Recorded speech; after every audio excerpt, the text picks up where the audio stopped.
Morning, everybody. Welcome to another episode of Mornings with the Outlaw here on a lovely Monday morning in Los Angeles or wherever you're at. Maybe it's an afternoon.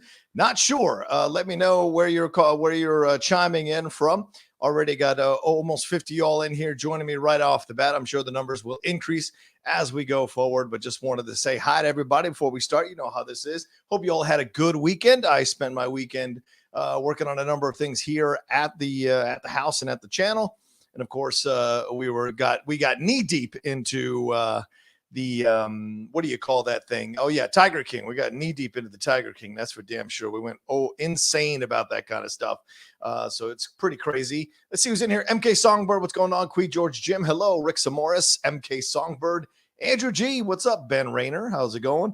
Aitor Karanka. Yeah, we're going to talk about that Ryan Reynolds Dragon's Lair stuff today, that's for sure. The Last Sith, how are you? Oh, it's funny you bring up 1917. I might be doing an impromptu unboxing for a couple of minutes during the show today. We shall see. Let's see who else we got. Prem DeRoy. What's up, Prem DeRoy? How you doing? Jake Yakoveta. I know Jake says he can't be in the chat today, but he'll talk to everybody later. Have a good one, y'all. He says, thank you, Jake. And Jake, of course, another sterling thumbnail for the show this morning. Let's see who else we got in here. Excited to welcome everybody who's having some fun and jumping in with us. Marie Zambano, what's up, Marie? How are you doing? Good to see you again. Shug Knight, thank you so much for moderating, Shug. Really appreciate you. Yeah, dropping the super chats, the Streamlabs address in there. Very much appreciate that. Always cool to see that help and assistance from Shug Knight, my man. Let's see who else we got here. Joel from Compton. Oh, it's straight up, Joel. Appreciate it. Buenos dias. Let's start off this Monday, right? Stay safe, everyone. Absolutely. We'll talk a little bit more about what's going on there. Big Chuck 420 just says, whoop, whoop. All right. I like it, Chuck. Vanya Kostiak, welcome back. Hey, Outlaw, let's have a great show, man. Yeah, that's the plan. Having a great show. That's the deal. Randall Tan says, greetings.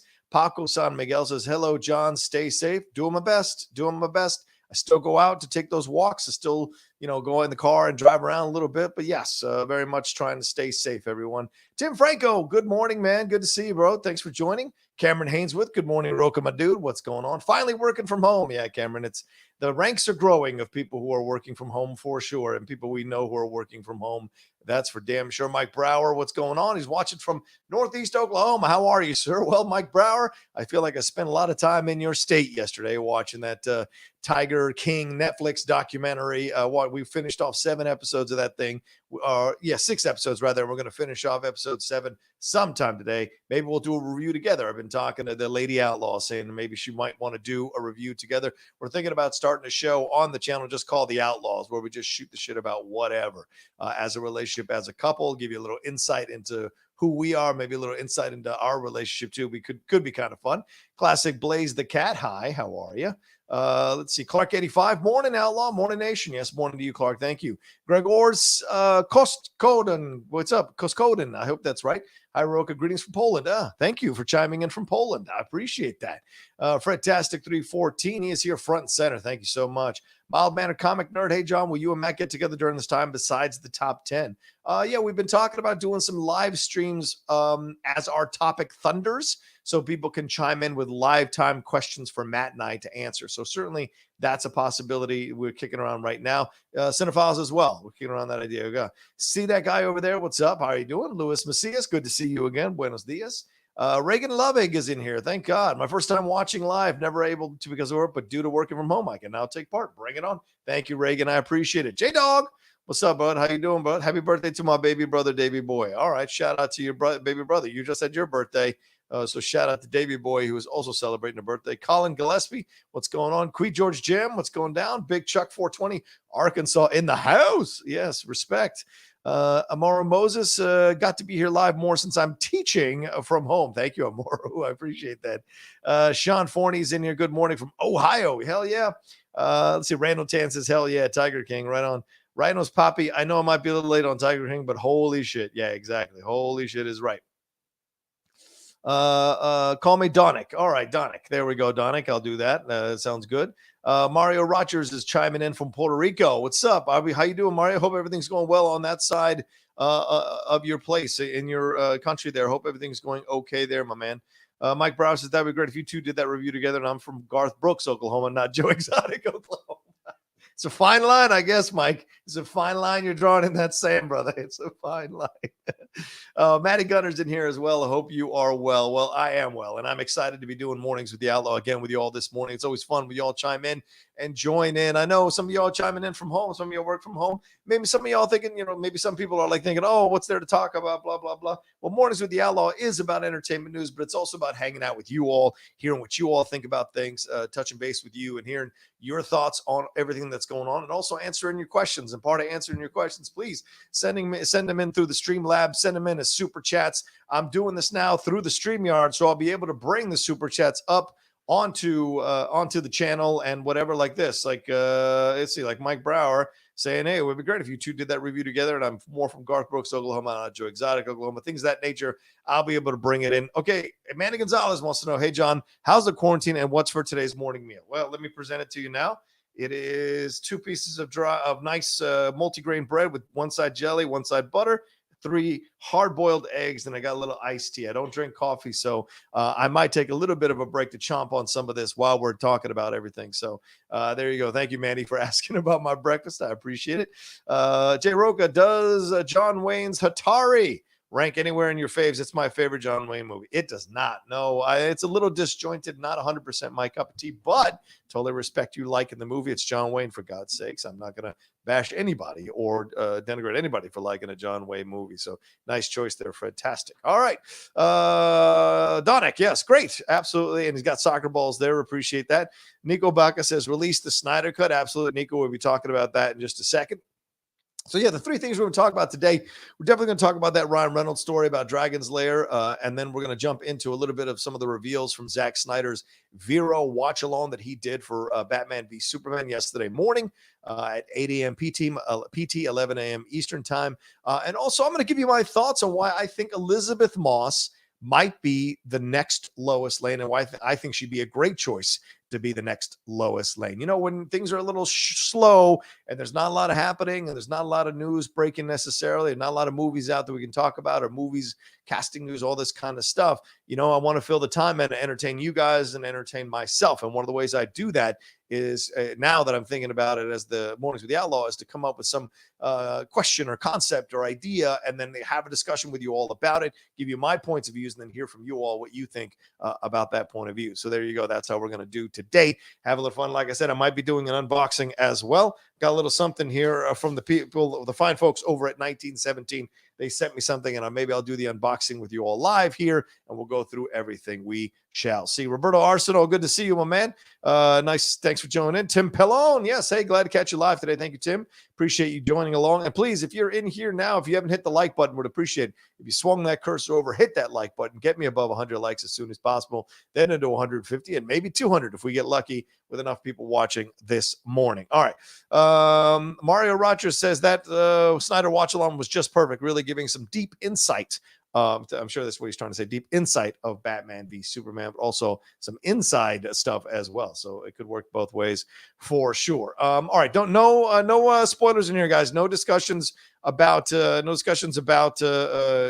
or anything like that for Ozark season 3. Some people may not have seen that. So please do not give away any of those things. So, all right, here we go. Let's jump into this thing. The first thing we want to talk about here, and let's get, wait, does this work? I want to try something and see if this works. If I look ridiculous, does this work at all? No, I guess it doesn't. I guess it doesn't as a background. I thought maybe as a background, it might work behind me. No, I guess you got to set it in a certain way. All right.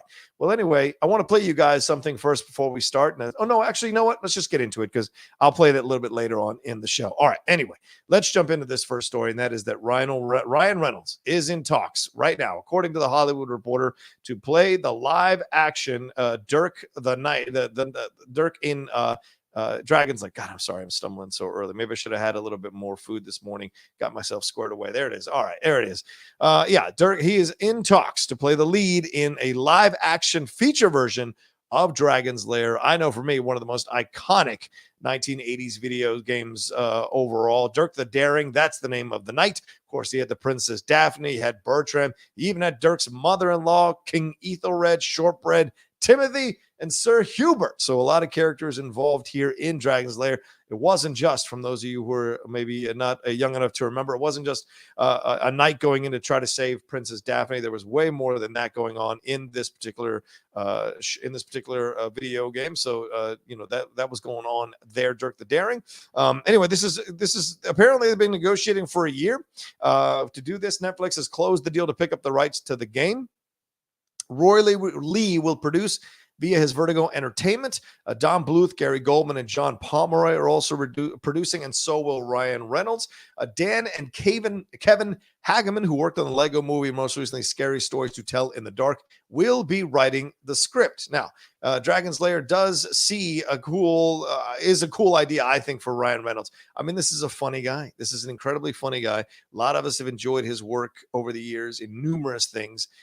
And certainly over the last few years with Deadpool and a number of other things that he's done before. He's a fantastic choice for this overall, because Dirk the Daring was also like, he was always screaming and squealing and reacting to things. So it wasn't like he was this incredibly, insanely awesome hero who always did the right thing and always got it done. And if you've ever played the video game, it was one of those games where it was like constantly figuring it out as it went along. It was almost a precursor for what we'd see later for a number of these other video games where you had a bunch of levels, and then you had like these scenarios to go through, and these these weird things that would happen. Once you did one thing, it led to a sequence of events that you had no control over, and you just watched, and then you moved on to the next level. So that gets me excited to see this kind of situation. And the fact that Don Bluth is coming back to be a part of this is pretty exciting as well. He did what did he do? He did All Dogs Go to Heaven, An American Tale. He did a number of those things as well. And basically the plot, if you need the plot, it's a knight named Dirk the Daring who must rescue Princess Daphne from the clutches of the evil dragon known as Singe and the wizard Mordrock. Those are the two other main characters you want to know about in this particular video game. Lee, the guy who was mentioned as one of the producers, he also produced It Chapter 2 and also Dr. Sleep. That's Roy Lee. He did that there. The Hagemans are currently the showrunners and executive producers of Nickelodeon's animated Star Trek series, so that's pretty cool. They wrote the upcoming animated feature The Croods 2, which featured Ryan Reynolds as one of their stars. This is the third project for Ryan Reynolds and Netflix, so this is exciting overall for him as an actor in this situation, and building relationships with a studio like Netflix. Is currently shooting an action pick called Red Notice with Gal Gadot and Dwayne Johnson. A lot of people know about that already. And of course, he's got that Free Guy coming down later. This is currently scheduled to open in July, but who knows now if it's going to be pushed for sure with the coronavirus stuff going on. Who knows how that's going to affect the release of that movie. I've been saying that feels like it's a weird situation. It feels like a Deadpool movie, and I don't know if it will be a Deadpool movie, but it certainly feels like a Deadpool movie. So we shall see if that ends up being some kind of pseudo reference to Deadpool when Free Guy comes out.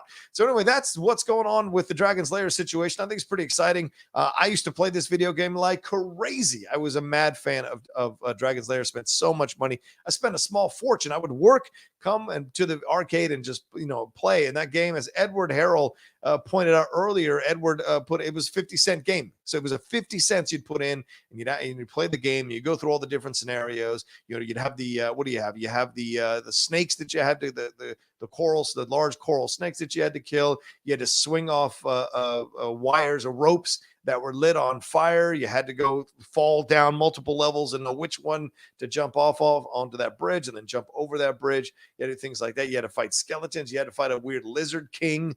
You had to fight all kinds of things to go through this situation. Stone sculptures that came to life, green fire. You had to know which potion to drink. Let's see. You had that weird rolling ball thing, the balls that rolled, and you had to follow the big bowling ball that kind of like Raiders of the Lost Ark. It was going right behind you. It was larger than life going right behind you. So you had the timing of all of that. So there was a lot that is involved here. And in fact, to be honest with you, if they did all the challenges, all the things that you do in Dragon's Lair, that would be a two-part movie. You could definitely have a sequel and a trilogy out of Dragon's Lair with this situation. There were so many different scenarios, and there was a Dragon's Lair 2, so that was out there as well. So things of that nature. Oh, Billy Belford, what's up, Billy? Good to see you, man. Yes, there was a cartoon as well, says Billy. Yes, there was. There was a cartoon of this thing for sure, and that came. I remember watching that one as well, wondering if it might be any good.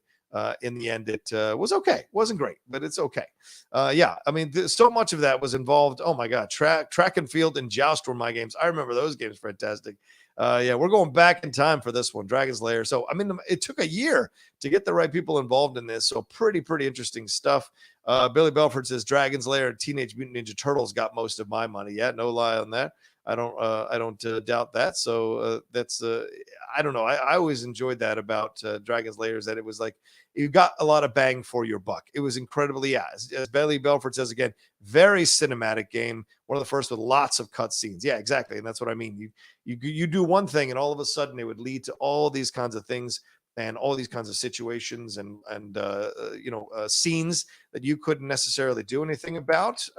And then in the end, what would you'd have to figure it out as you went along. And I used to play, I don't know about anybody else, but I used to play, what do you call it? I don't know what you call it, but I used to play it with people. Yeah, I used to play with people who would sit next to me or stand next to me. We'd play together and kind of make it happen and see who'd win, who'd lose, that kind of stuff. So it'd be all that situation would be going down when we were playing. And of course, you get the people next to you who knew better and would be guiding you. There were books that came out. There were all these books that came out that could show you guidelines. And this is right there. This is before the internet.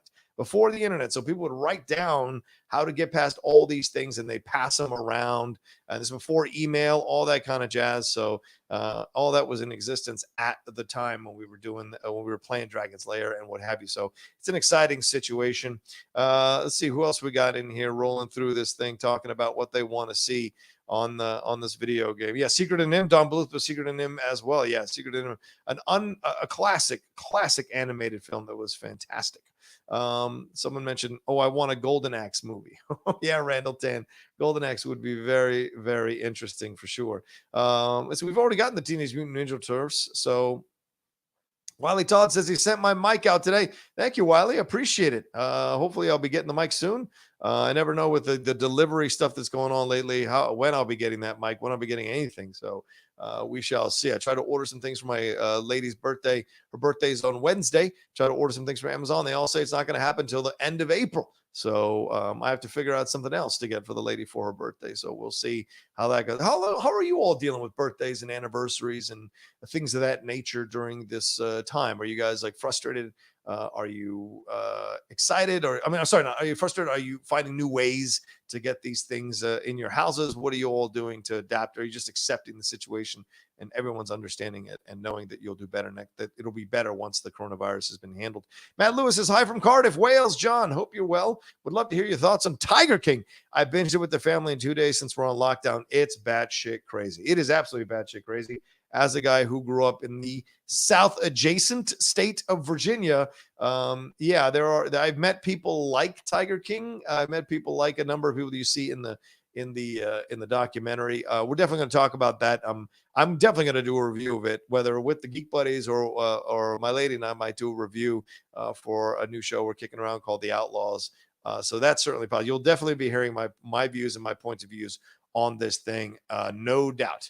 All right, real quickly, guys, we got almost 150 all in here. Thank you so much for joining me this morning on Mornings with the Outlaw live here from Los Angeles in my house. But I would appreciate you all swinging that cursor over, hitting the like button, giving it some love in that way. I don't see any Streamlabs and Super Chats running through, so I'm going to have to just keep going here. Maybe take a second to have a couple of bites of my food, give me a little bit of energy, but would love it while I'm doing that. If you swung over, hit that like button, get me over 100 likes as soon as possible in this stream would mean very much. What else? Oh, yeah, and I want to give some love to the people who've subscribed to the Outlaw Nation channel. If you haven't subscribed, please feel free to do so right below me. That subscribe button, hit that thing and join the nation for sure. Joseph Quackenbush subscribe, David Seelig subscribe, Cody Ray, subscribed. September Games subscribed. Ismael Diego Garnica subscribed. Ben Rayner subscribed. Brandon St. Cyr subscribed. CYR. He's in here a lot. Ghost of Sparta 8989 subscribed. Bethany Holtrop subscribed. And Lily Putt subscribed to the Outlaw Nation channel. So thank you all so much for being a part of that. Always appreciate everyone coming aboard the nation and joining us here and having a good time with us. David Chronic says, I already like this video. Thank you, David. I appreciate that. A lot of people suggesting things. Here we go. Mario Zambrano says, suggestion, make her favorite meal or give her a coupon for something you can do for her or an IOU date for after for quality time together, whatever her love language is. Ooh, Marie. All right, Marie. I appreciate that, Marie. It's very sweet of you. Kind of you to suggest such a thing. I think I may try that. Yeah. Donek says, afternoons with the Outlaw for me. Poland time. That's the time there. Fist of Fury was a major button masher. Yeah, absolutely. Fist of Fury was fantastic. Totally enjoyed that, Draws Walker, for sure. It was a badass game to play. I wonder how many of these games are going to bring back these 80s video games. They're going to try to do some live action versions of them. Would be very, very interesting to see. Here we go. Zeno Hour says a raid style double dragon reboot. Yeah, but then that's all brilliant, but then you'd have to get like their approval from the people who made the game, that they want to see their characters involved in something that bloody and that violent. But maybe the price is right. Maybe the price is right. Who shall see? We shall see for sure. Let's see what else we got in here. Just want to make sure I give some love to you all. Yeah, track and field. We got it. Yeah, it was a choose your own adventure type situation for sure, Randall Tan. I appreciate that. Let's see. I like this comment here from Mario Rogers. Netflix is really going all in on video games to make video movies or series. I just hope we get to see Assassin's Creed or maybe a CGI version of Crash Bandicoot. That's for sure. That's a possibility in so many ways. Manny Gonzalez says, wasn't this cartoon? Yes, we figured that out already. Oh yeah, remember the scene from Stranger Things? That's right. It totally worked in that way. So for sure. Let's see. All right. I think that's it for Dragon's Lair. I'm pretty excited about it. Oh, I got a super chat rolling in here. Thank you very much, Fredtastic. Damn, people, hit the like button. It's not hard. Oh, thank you, Fredtastic314. Really appreciate that. It isn't that hard. Would love it if you all swung it over and did that. Be most appreciative of that. Let's see here. What's up, Derek Williams? How you doing, my man? Thanks for joining. Appreciate it. Roberto Arsenal wants to know WrestleMania this year. How low are your expectations? So low that I might not even watch, to be honest with you. I've tried to give the no audience Raw and SmackDowns some time, but I got to be honest with you, and I'm not bashing the WWE at all here. It's just not interesting to me. It's not exciting, not interesting, not blown away by it at all. I find it to be a little bit annoying, to be honest with you, because I think the expertise is completely there, and the talent and the abilities of these wrestlers is totally there. The problem is that I'm like kind of bored. I'm super bored watching it, and it's not exciting because I like being caught up with the fans. So I essentially feel like I'm watching a practice routine with other people and giving judgment from there. So yeah, I'm not the biggest fan of what's happening. So my expectations are very, very low. So that's what I would say. Let's see what else we got here. Oh yeah, I like this one. I love a Duke Nukem movie with John Cena. I know the idea was kicked around, but would love to see it. Yeah, that's been dancing around for quite some time. I wonder if they will eventually settle on this thing and make it happen. We shall see. For sure, we shall see. Yeah, a lot of people saying that they'll probably skip WrestleMania. Randall Tan says he's going to skip it. Ronnie Padilla says I have no interest in watching WrestleMania either. Also, someone posted that if you don't have the network, they're charging you $100 for the pay-per-view for WrestleMania. So they're going to charge. So normally that would be around an $80 or $60 thing. But they're charging you $100 now, $60 for one night, $40 for the other night. They're not even doing it 50-50. They're doing it 40 for the first night, sorry, and then $60 for the second night. You're like, what is this? What is going on here? I don't understand that. That's such a weird decision, but I guess they're just trying to make their money back and trying to do what they can. I mean, I get it. Businesses are losing money. There's no doubt. And they're trying to do what they can to kind of recoup some of that money. But still, I think you have to understand how to respect your consumers and not try to gouge them so badly overall. not everyone's a sucker. And I think you have to, if you appeal to the lowest common denominator, eventually that's all you're going to have. And I think you need to do better than that. Here's Amaru Moses says, yes to BioShock. The budget for that would be ridiculous, though. Just saw a debate on TMG channel about BioShock being next series that should be adapted, certainly. And that's a good thing here. I'm trying to create ideas for more content, and maybe some of these contents are debates or things of that nature. I bring on somebody to debate this, and it's a small video, 10-minute video, 15-minute video, thing of that nature. It's possible. Or I just create a whole new, just my own thing about it. I was kicking around for quite some time doing something called what was I call it? Quick shots. And the quick shots were going to like to fit the Outlaw brand. Quick shots, like a gun shooting quickly, just like these 5 to 7 minute videos about a topic or an idea or a possibility. So this Elisabeth Moss thing I'm going to talk about a little bit later is something like that. So maybe we'll see. I like the idea of people debating what should be the next series. That's smart. David Chronic wants to know, how much will the WWE change when Vince either retires or passes away? I think a lot. I think, Triple H has a different point of view on how he wants to run things. Nothing wrong with that. Just a point of view, younger point of view for sure. Nothing against Vince, but he's got ideas, and certainly made NXT hum and buzz with what he was doing. So you got to give him some love there for sure. So I'm a big fan of whatever he wants to do at Triple H once he comes in there, because he does such a great job with NXT, and we'll see how much it will change. But you wonder what Stephanie's influence is going to be too, as well, and what Shane's influence might be overall, and even Linda, if Linda is still kind of on the board. Certainly Vince eventually will come to that point where he can't keep making all the decisions, and they'll move him off into the sunset for sure. So it'll be interesting. And will it succeed? Will it survive? I wonder. AEW is doing a nice job. So slowly but surely, they're starting to pick up speed and pick up their ideas. So we shall see. All right. Did we cross 100? Thank you all so much. Got over 150 all in here. Got over 100 likes. Now the next goal is 150. So if you're watching for the first time, you're watching and you haven't liked this video, please swing that like cursor over and hit like on there. I would really appreciate it. All right. I don't want y'all to get mad. I am going to eat a little bit of food while you all talk amongst yourselves, and I will talk as well into the mic as I eat a little bit of food. I hope you all don't mind.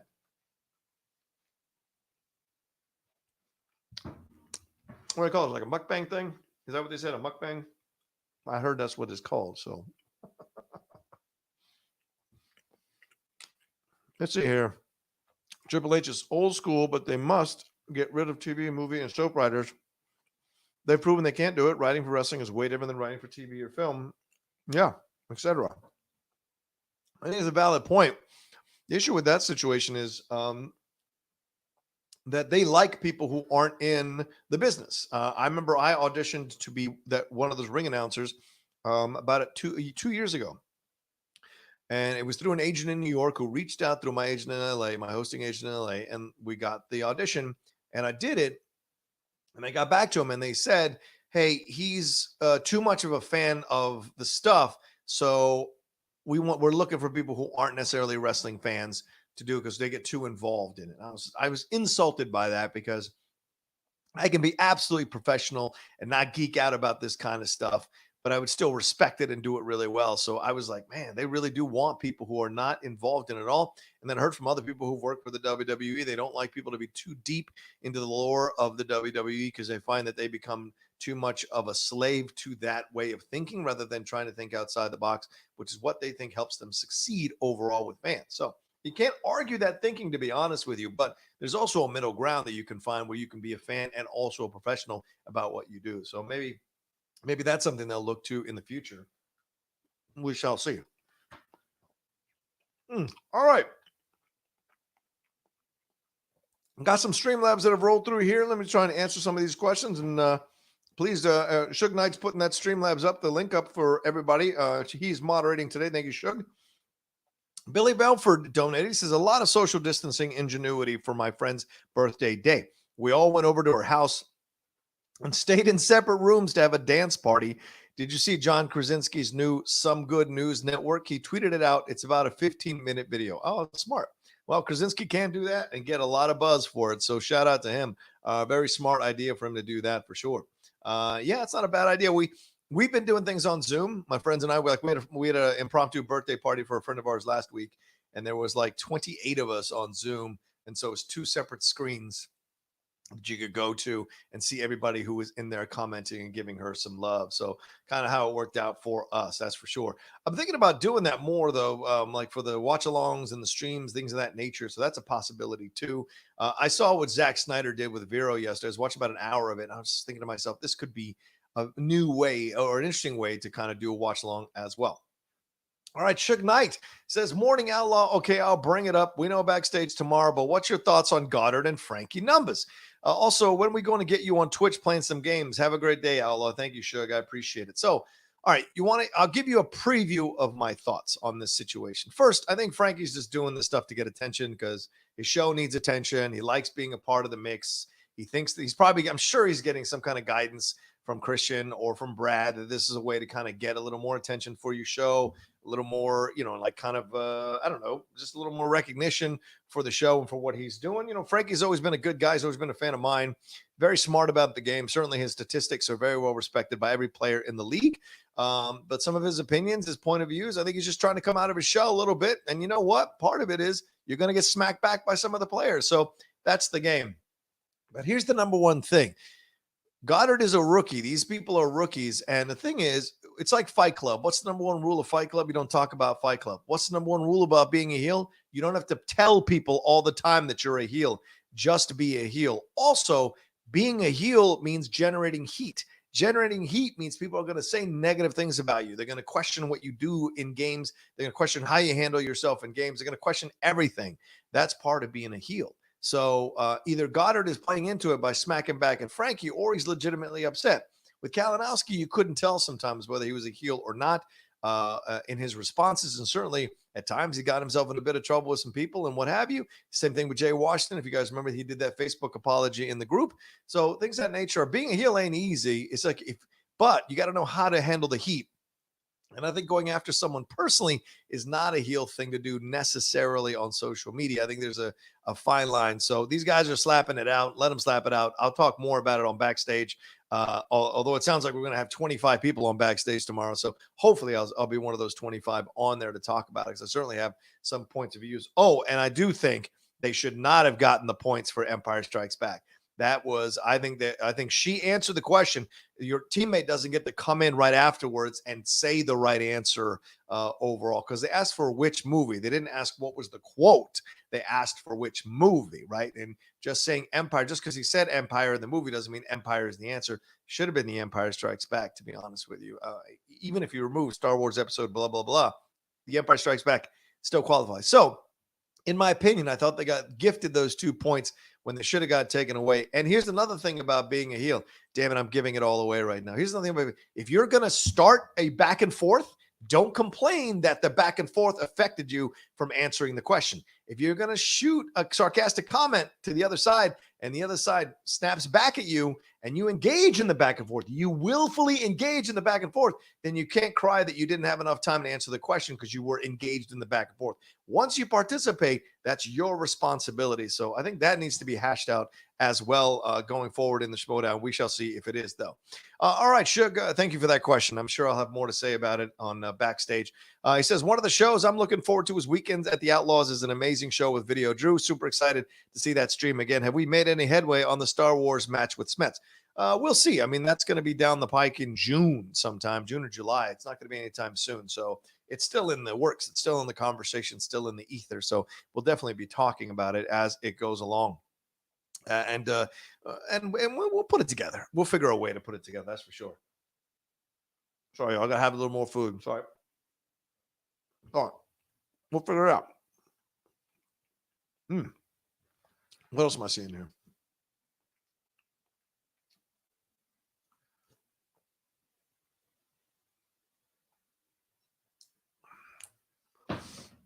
Oh, I got a super chat from Will. Will the Wheelman. What's up, bud? Just want to say hi and stay safe, Outlaw. Got to say, mad respect for you and the Horsemen. Can't wait for the Backstage debate. Yeah, it's gonna be a knockdown, drag out debate for sure. It's gonna be fun. So for sure, get ready. Is Robert Parker in here? Robert Parker, what's going down, man? How are you, man? Next big rap star. Respect 92 says, Rocha, how are you? I'm good, man. I'm good. Staying alive. Doing what I can to stay alive in this world. You know, it's all crazy out there.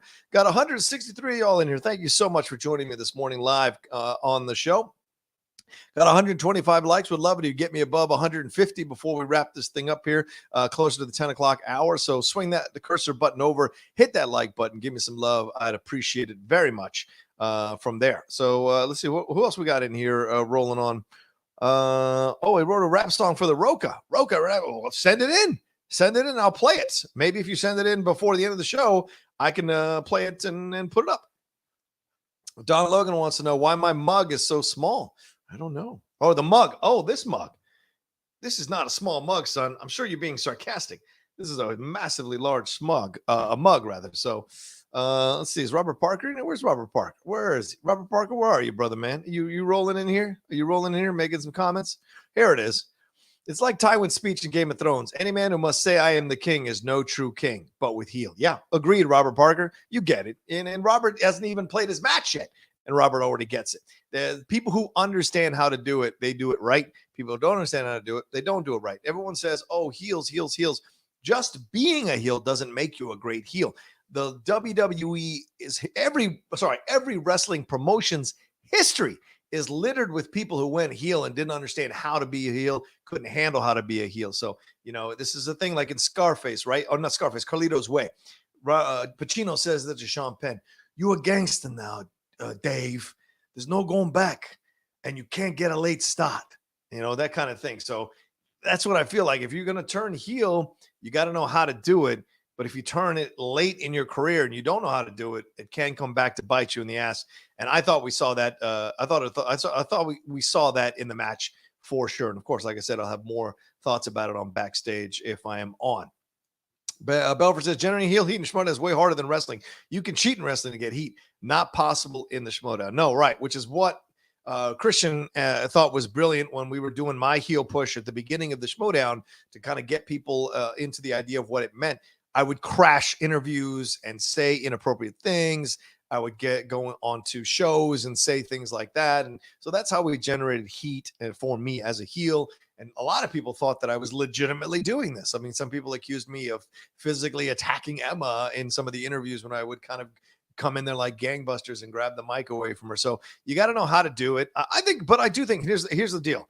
Here's the deal. I will say this, and it's 100% true. I think Ben Goddard understands it. I think Rachel Silvestrini both understand how to be heels. The problem is they don't have enough experience yet doing it. So these are the growing pains they're going to have to go through to understand how to be a heel in this process. I mean, Andrew was one of the ones, Andrew Guy, who took to it like duck to water. He understood from the beginning, what to do. Kalinowski is a great heel, but he's also gets into these massively long battles. And I think that's where you kind of undercut your heeldom. And that's some of the mistakes I fell into as well. So those things you have to learn. It'll take time. Mike Kalinowski has been the worst heel in the Schmoedown. You got to be like Rocha. He didn't break character, not even once. That's true. I threw that shirt in Scott's face. I walked out on Riley after he beat me for the title. So you got to understand how to do it correctly and get the real heat. Haskell, he says he's young. He has to learn like Oyama did. Nah, I agree with Belford. Haskell, he's 32. He ain't that young. Yeah, I'm not gonna lie. That's true. It's a very good point. All right, got over 170 all in here. Thank you so much for joining me. Please, I'm 14 away from 150 likes. Please swing that cursor over, hit that like button, give it some love. Give me more of your love here in the chat. Been enjoying your comments this morning very much. Got some Streamlabs, got some Super Chats we answered as well. That is up. Suge Knight is moderating this morning. Thank you, Suge. Much respect to you, brother. Really appreciate it. Please look for the link for that. Also, I want to give you guys a quick thing before we move on to the Zack Snyder thing. I want to announce something as well. Let me bring it up for everybody. Oh, 2 announcements, I guess. This is a good time in the middle. Oh, you know what? Let's do 3 announcements. Let's do 3 now. First, let's take Belford off the screen. Belford, sorry, Billy. Thank you. Let's see. You got 3 announcements. So one does have to do with Belford, and that is coming up on Wednesday night. That's Wednesday night in a couple of days. Boom. Bibiani and I going at it on the Call to Action podcast. We are doing Schmoebaits. That's right. Batten down the hatches, fortify the pillars of your house, because this is going to blow you away. We're going to knock you down for sure. This is Big Bad Wolf territory. Me and Bibbs going at it. Not sure what the questions are. Alex Mack's supposed to send the questions sometime later on today, but Bibbs and I going at it toe-to-toe in the Schmoebaits arena. on Call to Action. I told Mac Daddy that she should put her face coming out of the light in the middle there, but she said she wanted the focus to be on me and Bibbs. So it's going to be a fun one when Bibbs and I get together. It's always a blast, and it's always toe-to-toe. And I saw Whitney Seibold over the weekend on Twitter saying that if he was going to do it again, if he was going to do a Schmoebates, he'd love to go toe-to-toe with me as well. I like Whitney as a person and as a critic. I think he's a genuinely good dude. And I'd love to go toe-to-toe with Whitney as well. Be a lot of fun. But I'd probably dress as John McClane just to fuck with the fact that he looks like what's his face from Die Hard. Another thing to announce for you all, and this is a personal thing, and that's for the Patreon. My Patreon is going into kicking into full swing this week. We are going to have a hangout on Thursday night. It's going to be around 5 p.m. or 6 p.m. with the patrons. Just going to hang out and shoot the shit and talk about all kinds of stuff with you all. The Q&As, answer all your questions. I got watch-alongs coming down the pike. All of that's going to happen. Going to be on the Discord server every morning. Going to be probably get on the Discord after this for a little bit with you all to talk about what you all want to see, what watch-alongs you all want to do. Going to put some more messages up on the Patreon page as well. Going to be communicating every day with the patrons. That's kind of how this thing goes. Thank God. Oh, thank you to Wiley Todd and John Mariano, who've been incredible helping me set this all up and get me onto a production schedule. That's been the biggest thing for me. You guys do know I'm doing a bunch of shows, so I got to keep track of everything, and they've been fantastic in doing that. Oh, and one more thing. And this is a shout out to Brian Ward. He has created a video for Mornings with the Outlaw, and I can't thank him enough. Let's play it now.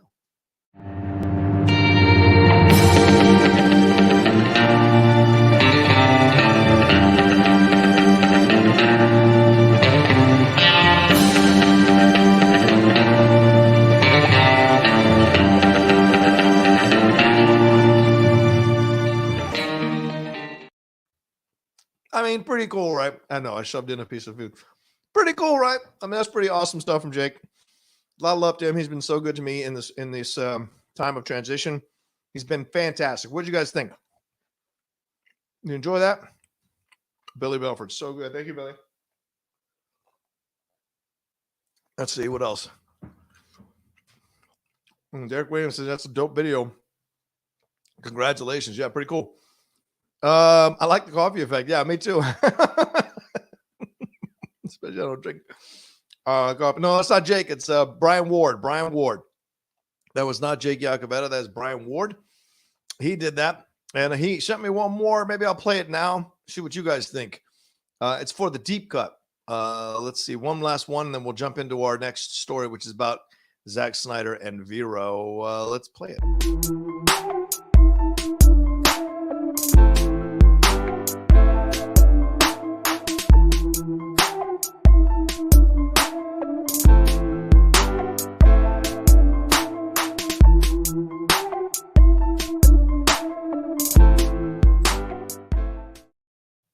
Boom. I like that one too. I like my head coming out of the side there. Does that look weird? I thought it looked weird, but everyone liked it. So I think it was going with. So Brian's been so great. Of course, Jake has been incredible too. Jake came up with the colors for both that Mornings with the. I mean, Brian Ward came up with the Mornings with the Outlaw logo and the general vibe of it. Jake added a little more red to it. And then that's what Brian used to create the video. And then with Deep Cut, Jake felt that it was a little too close to Game Time, the colors of Game Time. So he adjusted some of the primary colors that were there already, or the colors that were there already, kind of muted some and brought the other colors. So that's what Brian Ward used to create that logo as well, or that video logo as well. So pretty awesome. Oh, there it is. So there's the official. Thank you guys. Didn't look weird. It's really cool. Wow, that's going to be awesome. Awesome. Okay, so here's the first thing from Haskell. Christian tweeted out backstage at Ben Bateman Media, and me will be chatting with Silvestrini, Ben Goddard, Mark Andreyko, Frankie, and Kalinowski. Whew, jam-packed tomorrow. Absolutely. It's going to be a lot of conversations tomorrow. It's going to be insane. So a lot of people. So don't forget to do that for Schmoedown backstage.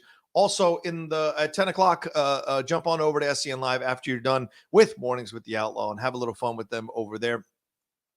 All right, we are 4 likes away from 150. Please swing that cursor over. Give it a like. Got over 175 of you all in here. Much, much love. I appreciate it. But let's do my job, and that is to jump into the next story here, and that is Zack Snyder on VERO. That's right. That's Zack Snyder right there. talking. He did a VERO yesterday, watch along for Batman v Superman. It was at 8 a.m. Pacific time, 11 a.m. Eastern time. He talked about a lot of things during the live stream.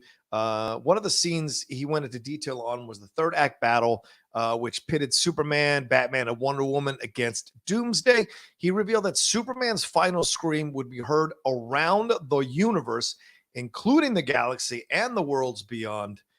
As a result, his scream would have woken up the mother boxes. That's right. Basically, the mother boxes would be awoken by a Superman's scream. Of course, these were part of Justice League. We saw Cyborg getting, trying to get essentially, created from the mother box and what have you. But but Clark would have been able to activate, is what they're saying here, given his extraterrestrial heritage, and he could have done that overall. And then Bruce Wayne would have recovered the footage from LexCorp that showed Silas Stone attempting to resurrect his son. That's what I just mentioned. Cyborg with the help of a mother box. There's also that scene in the Ultimate Edition where Lex Luthor sees a holographic message of Steppenwolf holding all three boxes.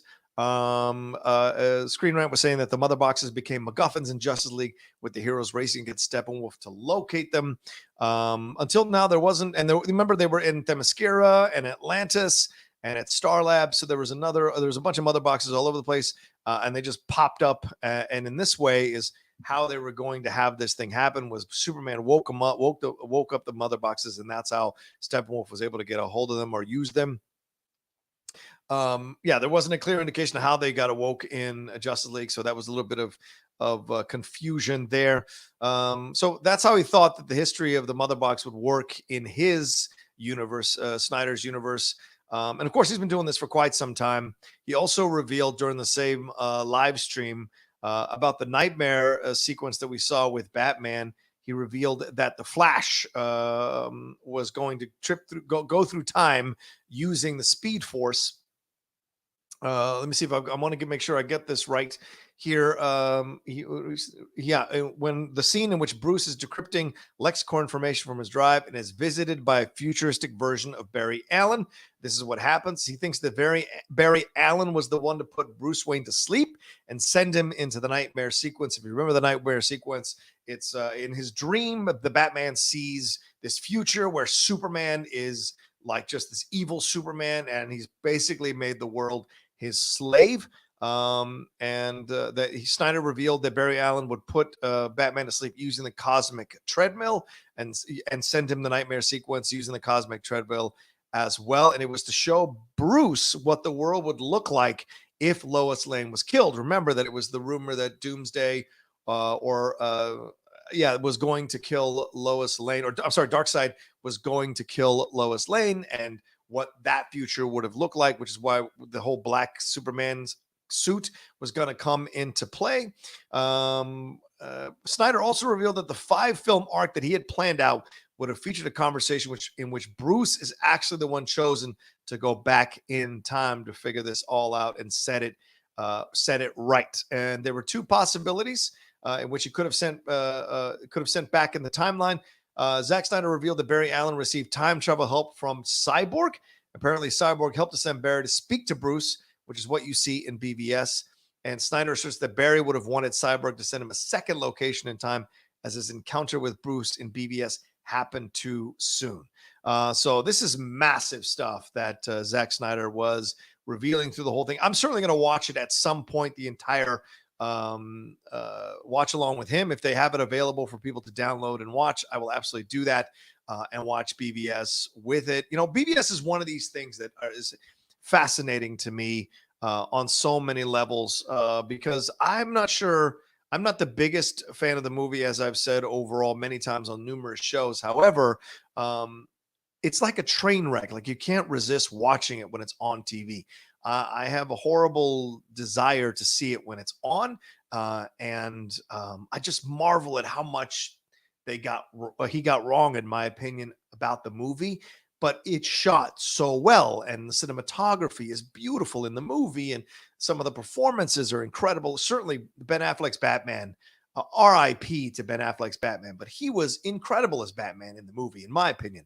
I love the fight sequences. I love the back and forth. Did I believe that he would turn on Clark so quickly and turn on Superman so quickly? No, it's not believable in that way. I know they tried to premise it by taking a situation that got made fun of, which was at the end of Man of Steel with Doomsday and Superman basically tear down the city, that Bruce would be upset about that. And I get that, but Bruce wouldn't go to this, extreme with how he did it in BvS. And Alfred warning him the whole time, step by step, is another reason why I don't think this would have happened necessarily. So that's why I'm just I'm excited, or I'm curious and intrigued by some of his comments. I enjoyed some of his things that he had to say, and I like that he was willing to do this with the fans. I'm a massive fan of Zack Snyder as a director, to be honest with you. Yeah, there are a couple things that didn't work, but I always go back and watch 300. I loved Man of Steel.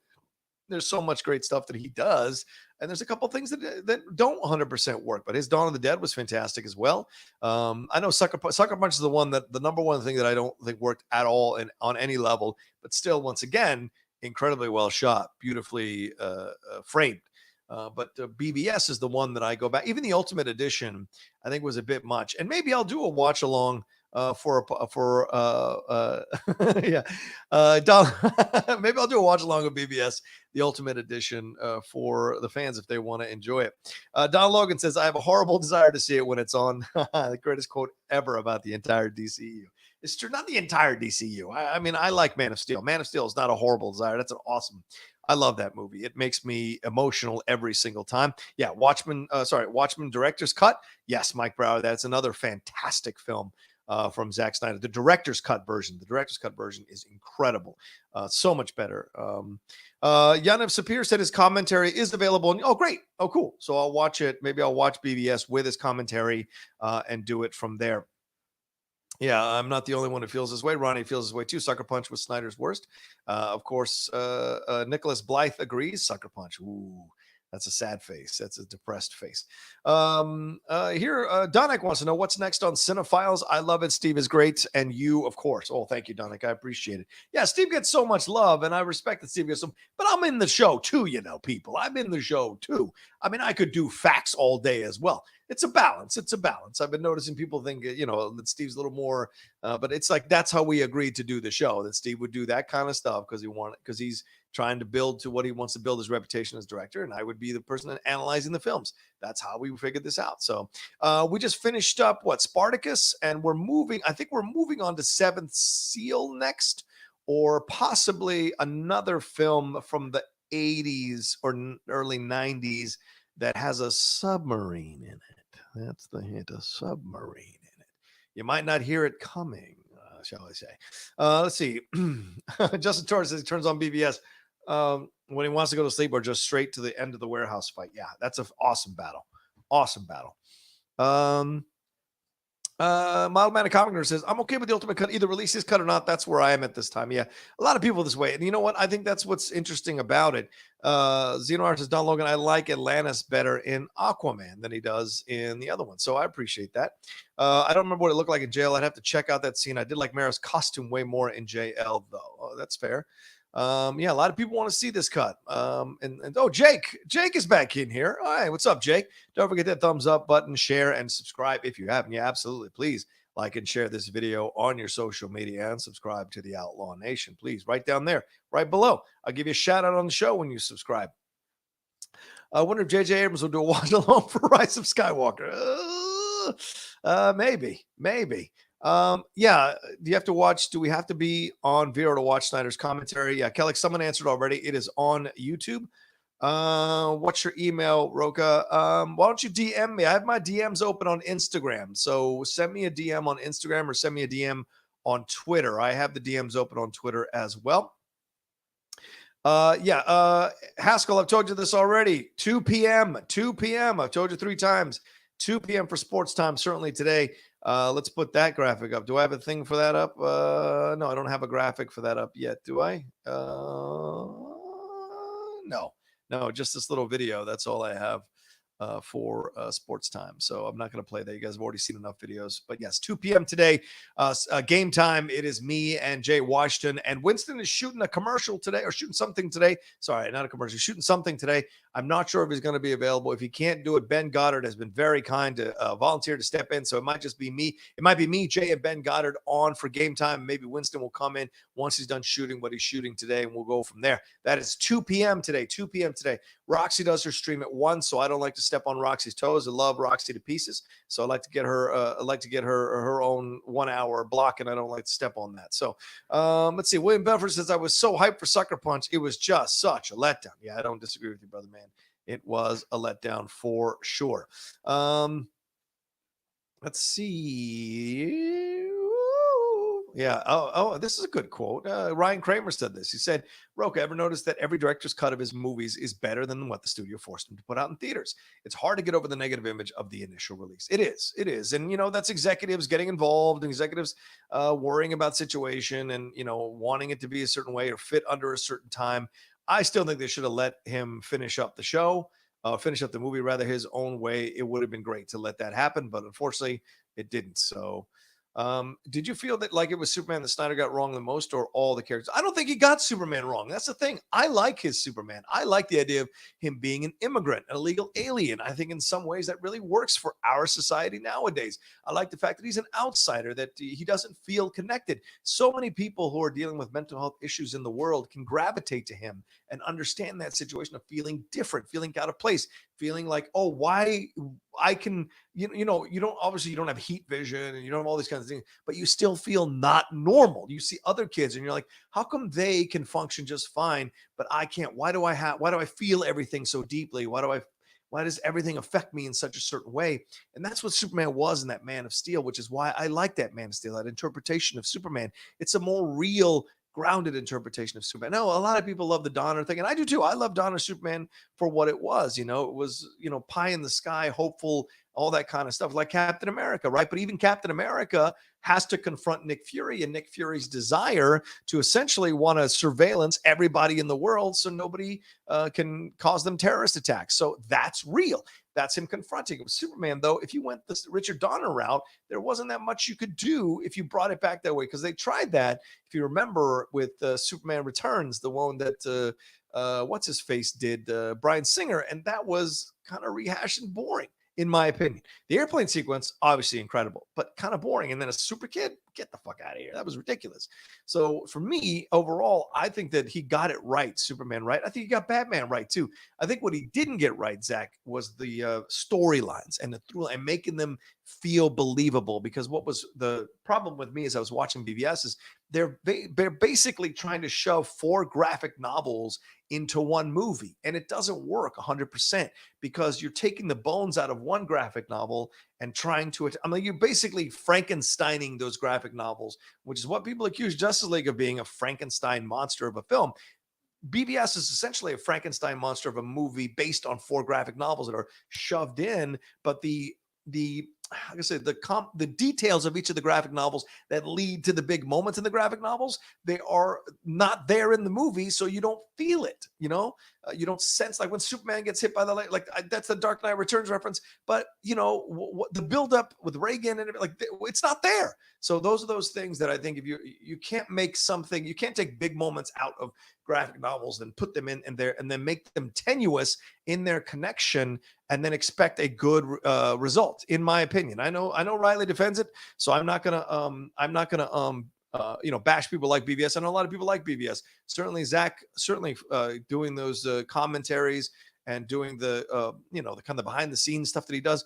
I respect it, because Zach put a lot of time and effort into these movies, and I think he gets an unfair rap when people say he doesn't understand superheroes or he doesn't like the superheroes. No, he tried to make his superheroes real, and he tried to make the DC comic. And look what Joker is. Joker is a real take on Joker. That is what a real Joker would be like in real life, So that's what he was trying to do. So it's ironic that movie made $1 billion when DC walked away from the darkness of the DCEU because they were afraid of Zack Snyder's darkness. It's kind of ironic, when you look at it. So Let's see. Oh, Tim Franco just sent in a super chat. I want to give him some love here. Rocha, Pat, PJ, Dan, Elia, and I did a watch along this past weekend on Zoom. You should join us sometime. It's not air, just friends hanging out. Hell yeah, I would love to do that. Let me know.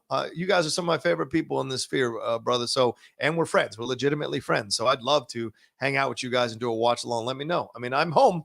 I'm quarantined, boys and girls. So please, let's have some fun, Tim. I'm totally down.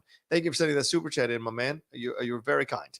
I'm a big fan of Tim, big fan of his lovely wife, Ashley. Congratulations to her on her promotion over the last few months. She is going up and up and up. Much love to her. Let's see here. Zeno Hour, where is that? Zeno Hour says, agree. I'm mixed on BvS. The Ultimate Cut is better, though. The problems are it felt rushed and the story felt convoluted. Yeah, but I didn't 100% like the Ultimate Edition either, because the Ultimate Cut shows you like an hours worth of exposition or conversations that essentially are leading to the action. And so the action feels like, when's the action coming? Don't call it Batman v Superman, and then you don't earn the fight between the two people in the title of your movie, and B, if you do you release a director's cut where it's even longer between the fights, then I go insane. Also, how is Lex Luthor creating the Justice League? Lex Luthor comes up with all the names for the characters, all the logos for the characters. What the fuck? When I saw that, I was so mad. I thought it was such an undercut. So I think that's what he got wrong ultimately, was some of the story beats and the story details of the movie. The performances are damn good. Eisenberg is, I don't like him as Lex Luthor, but he was certainly committed to what he was doing. And so if that's, you got to give him a little bit of props on that. So there we go. All right, got almost a 200 of y'all in here. Thank you so much for joining me. Would love it if you swung that cursor over, hit the like button. I'm over 168. Let's get to 175 before I wrap this thing up here. Closer to 10 o'clock would be most appreciative if y'all could do that. Give me the 100. Hey, we got to 200. I'm just shooting pie in the sky to get to 200. That'd be kind of nice right now. All right, let's see. What else do I want to see if there's any Streamlabs that have come through here? Yeah, I got some Streamlabs. Also, let's see. Have some people subscribed to the channel?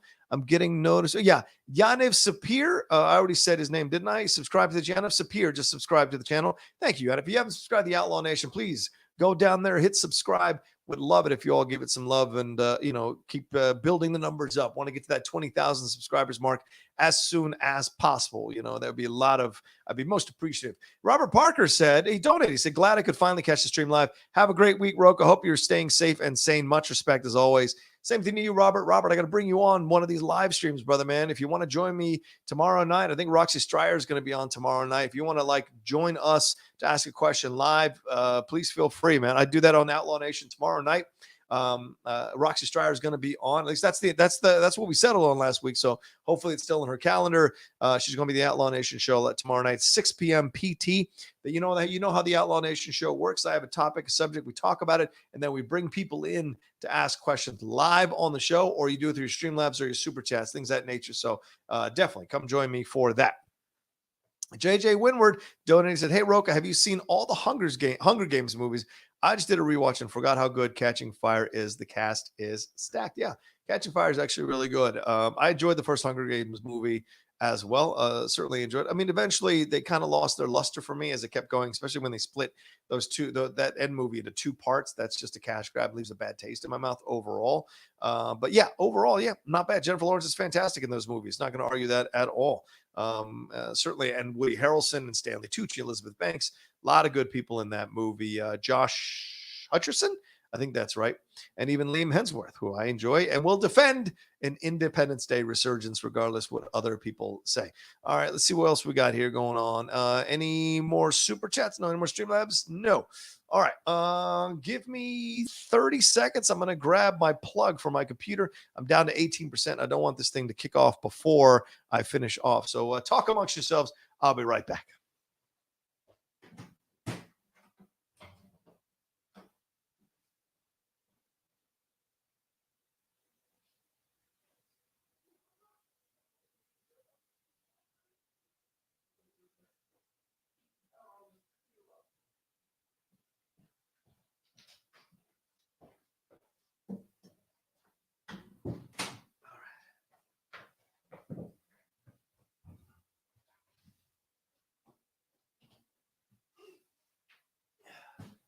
All right, I'm back.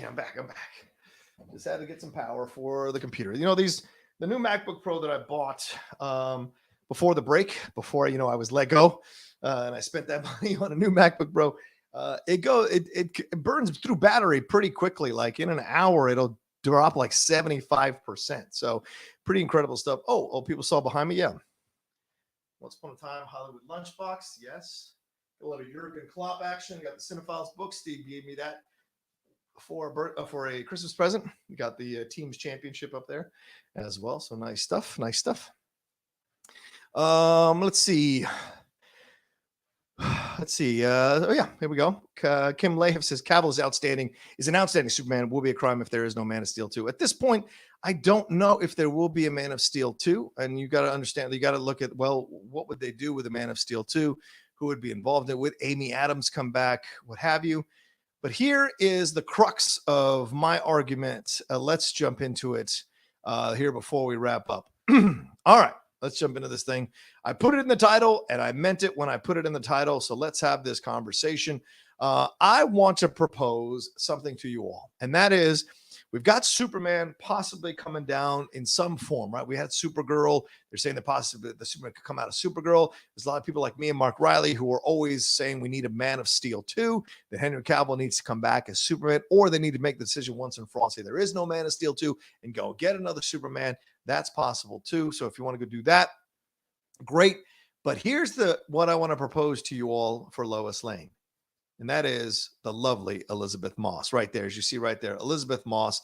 I think Elisabeth Moss would be an incredible Lois Lane for so many reasons. You know, we saw her as such a badass in Mad Men, especially that end, the final season. You know, we saw her progress from being the young secretary who, you know, got pregnant and didn't know what to do and what she had to do what she had to do with that baby, the tough decision. So that show put her through so much, and she showed her determination and her desire and her drive to reach that final moment where she is in charge of her own destiny.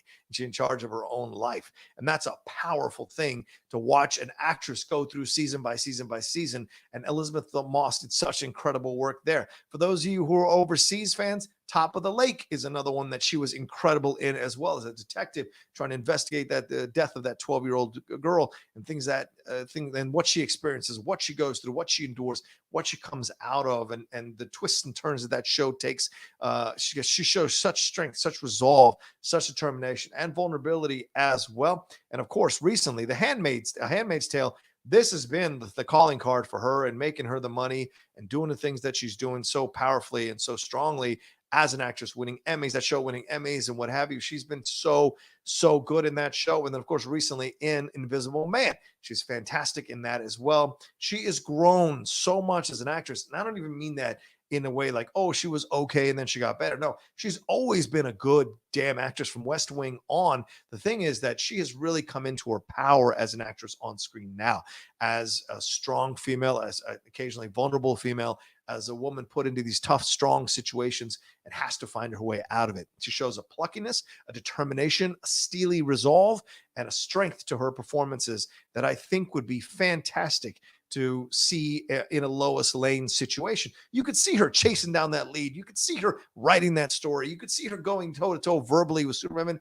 but you could also see her being like super awkward and kind of shy and flirty with Superman, like Margot Kidder was in the original Richard Donner Superman. You could totally see her doing that, and I think that would work totally. Plus, she's Elisabeth Moss is such an unusual actress in her strengths and her approaches to things and her pacing of her speech when she does these films, that I think she'd be great to be Lois Lane. She has the pedigree, she has the strength, and she's at that age where you get a more grizzled Lois Lane who's kind of experienced the world a little bit more. So if you bring back Henry Cavill and you don't bring back Amy Adams, I think she's a good replacement. Or you bring back another Superman who's a little bit older and could work with Elisabeth Moss in that way, like a back and forth with Elisabeth Moss. And that's where you can find the chemistry. But, and hear me out on this, and this is another possible way you could go with this.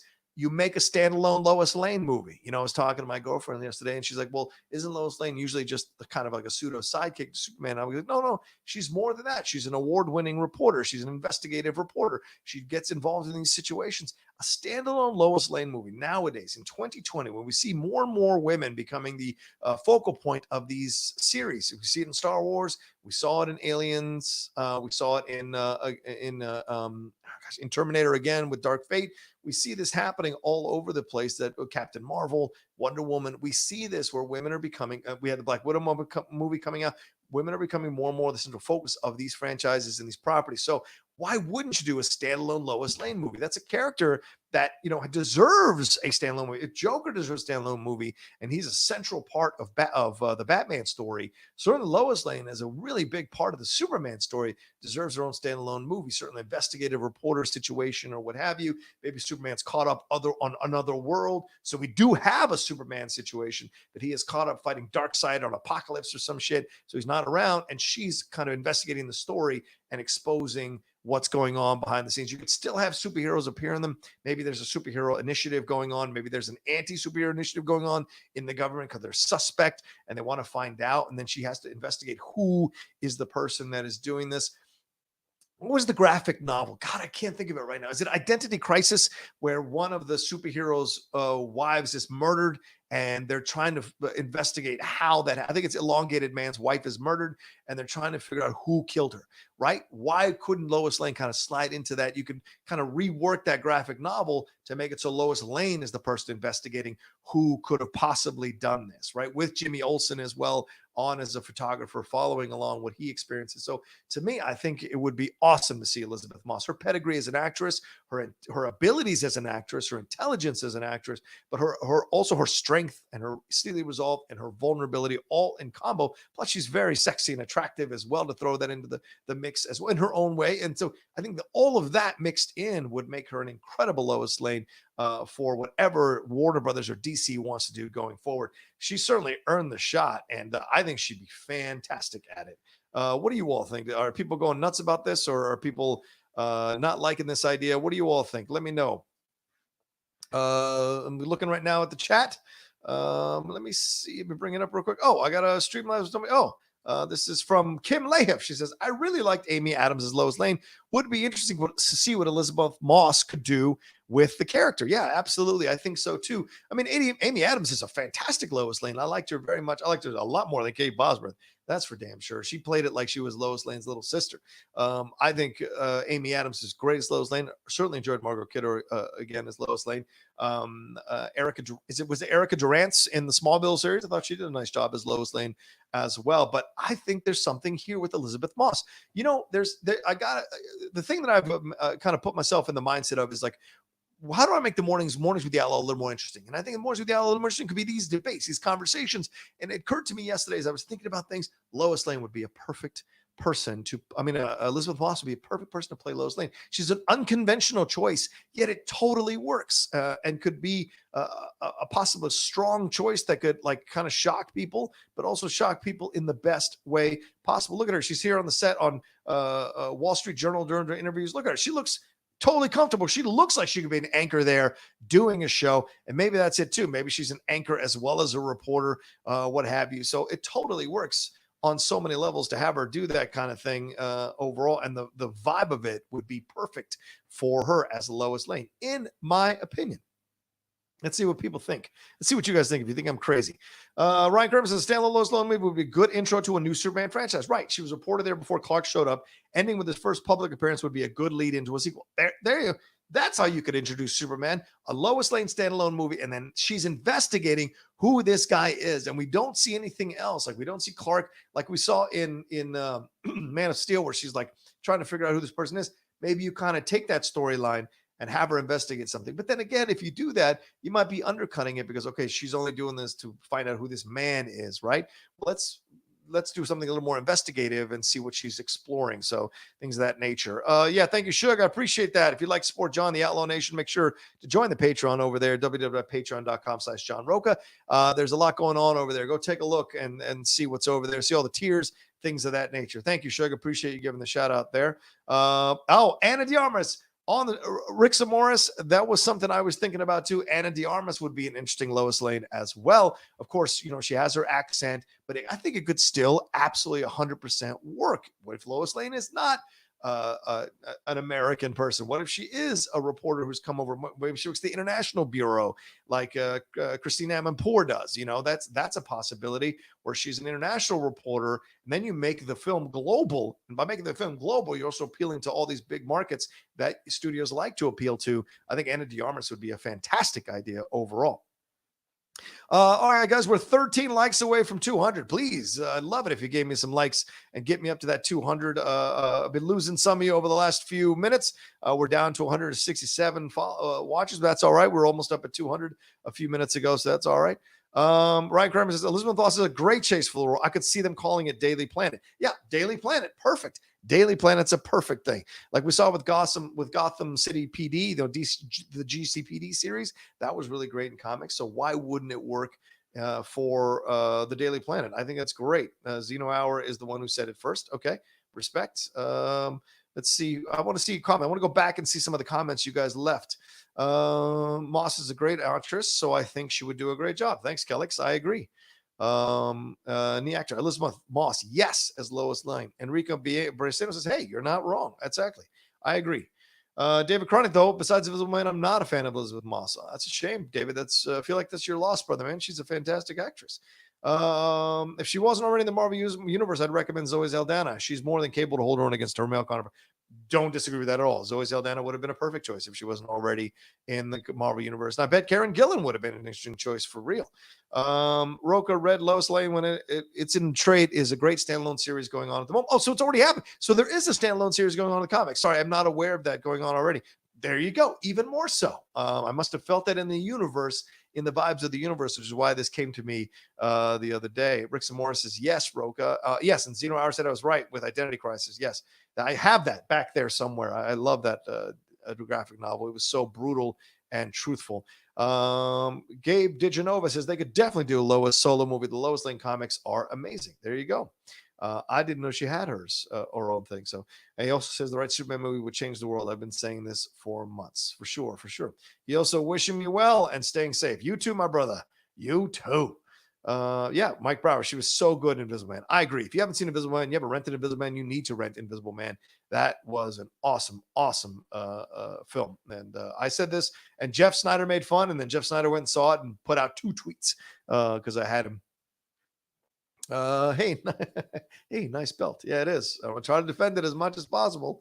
Let's see. Is anybody else chiming in? All right, cool. So I want to make sure if anyone else is chiming in.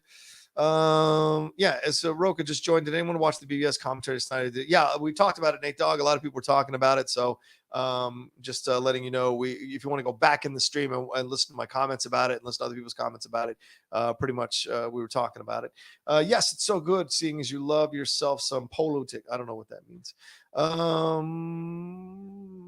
Chris Hall, thank you very much, Chris. I appreciate that. You're very kind. Divan Shushin has you and the Irwin match been filmed? No, dog. Everything's been in lockdown, y'all. Everything has been in lockdown. We haven't filmed any of the Schmoedown matches that we were. I mean, I think we filled enough to fill the void for now. But we definitely did not film me and Ethan. That has not happened, boys and girls. So I'm going to be doing that on the Patreon. I'm going to set up study sessions with the patrons on my Patreon, so you guys can help me study for Ethan. So if I beat Ethan, you all will own a piece of that victory for sure. Kelly says, how about Moses Lois Lane and Superman taking place in the 30s or 40s in the style of the Fleischer animated series, or Sky Captain in the world of tomorrow? That's not bad. I like that. That's actually pretty awesome, to be honest with you. David Cronin says, I would like Lois Lane to be Latino, but that's just me. Well, it's not just you. I'm sure there are a number of people who would like to see Lois Lane as the. I'd be cool with Lois Lane being Latina. I got no problems with that. Let's see. All right, someone disagrees with me here. Devanshu Sinha says, as talented as Elisabeth Moss is, I don't see her as Lois Lane. Okay, fair enough. Yeah, other people saying they enjoy the idea. Let's see. Would you want to get? Let's see. No. All right. would you want an incomplete version of the Snyder Cut if it is released on HBO Max? Yes, I would take anything right now, the Snyder Cut, to be honest with you. Any Snyder Cut they want to do, I'd be totally down for sure. And yeah, shout out to Nate. Happy birthday to your little bro. Happy birthday, Nate Dog. Thanks for joining in, my man. I don't know how old you are, but you're younger than J Dog. So you're doing well. You're doing all right in life. So shout out to you, Nate. Happy birthday from the Outlaw. Here, maybe raise a glass. I got like 7 things here in the way of the there you go. Maybe raise a glass. Yeah, happy birthday, my man. Kim Layev says she loved my match with Oyama. Love a smiley owl. Yeah, me too. I love to win. That's for sure. Oh, good question. Devanshu, who's not on board with the Lois Lane Moss thinks, who would you cast as Superman opposite Elisabeth Moss as Lois Lane? That's a great question. That is a great question. I don't know at this point, to be honest with you. I didn't get that far in my head. Who would I cast as Superman opposite her Lois Lane? I'd have to go look at a bunch of people and see. Oh, we're 2 away from 200 likes. Let's get there before I wrap this up in the next 4 minutes. Please give me some likes. Let's get above. I got over 170 all in here. Please, let's get to 200 likes. I got 198 likes. Would love 200 likes. It'd be awesome. Mike Brower wants to know, how disappointed will you be if Top Gun gets pushed back?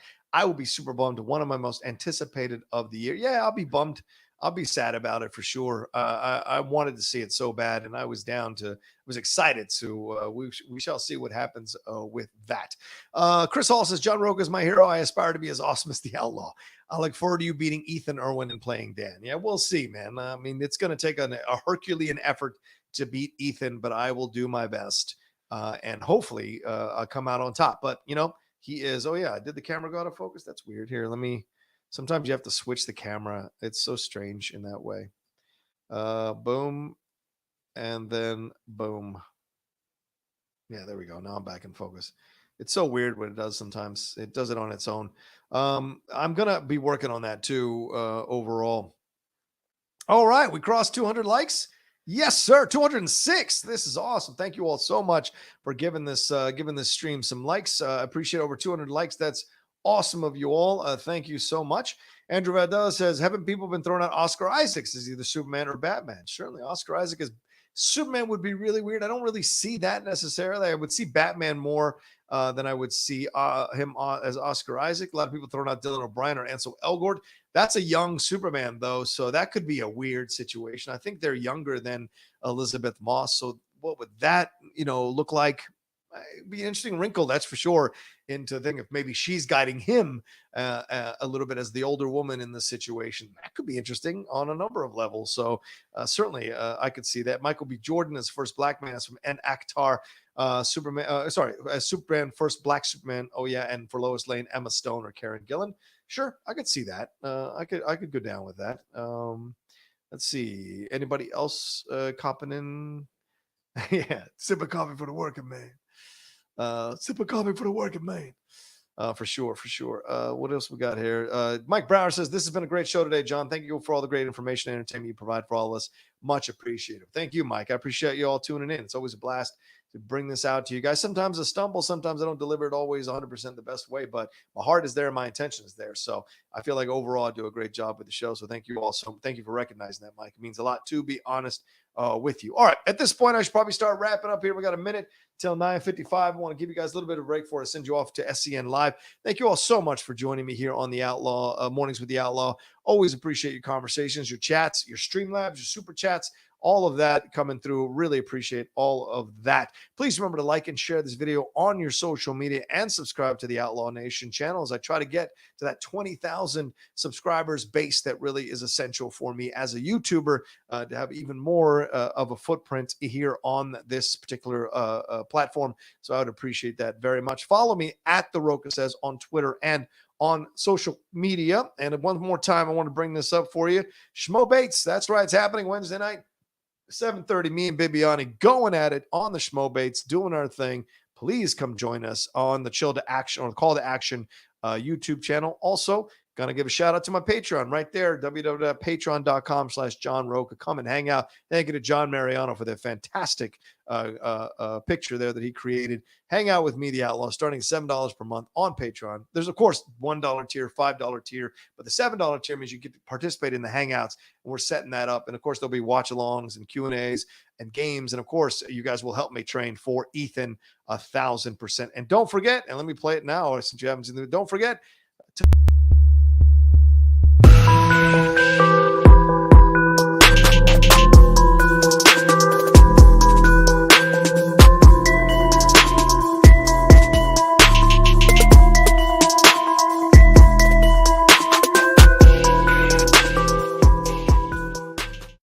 That's right.